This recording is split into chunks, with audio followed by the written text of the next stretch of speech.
Guilty. A jury handed down a conviction for the man accused in connection to the death of 4-year-old Larkin Carr.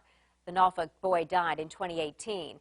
Now, the son of his father's fiance is accused of beating Carr to death. Hank Smith entrusted the teen to watch his son. A jury found Smith guilty of felony homicide and child abuse and neglect charges. 10 on your side's Chris Horn has covered this case since the beginning and has today's developments. It took the jury about 4 hours of deliberation to come back with guilty verdicts on all 4 counts against Smith. And even though he didn't beat the child to death, the jury felt that he shared responsibility.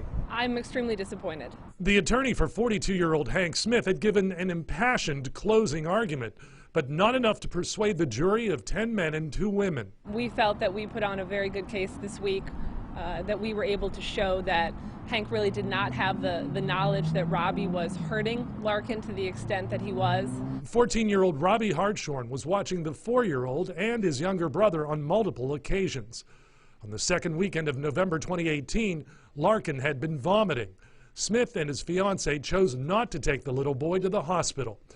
Larkin died at CHKD, though, the following Monday, and his injuries were the most damning evidence in Smith's trial, even if he wasn't the one who caused them. The bruising. Obviously, I can't overcome the fact that the medical examiners found 80 to 90 bruises on his body, as well as significant internal injuries. His attorney says Smith never intended for his son to be harmed. And he probably should have been more aware of what was going on in that home, but he can't be aware of what's happening when he's not there. And Paulding says Norfolk Child Protective Services was aware that the 14-year-old was a danger because of a report a month before Larkin was killed. Police say he confessed to beating Larkin, first with a chair and then with his fists. Meanwhile, Smith faces 5 to 40 years on the murder charge alone. Smith had been out on bond until the trial began on Monday, but Judge Gerald Jones determined that he was a flight risk now and revoked that bond, so he took him into custody. Sentencing for Smith coming up on January 14th.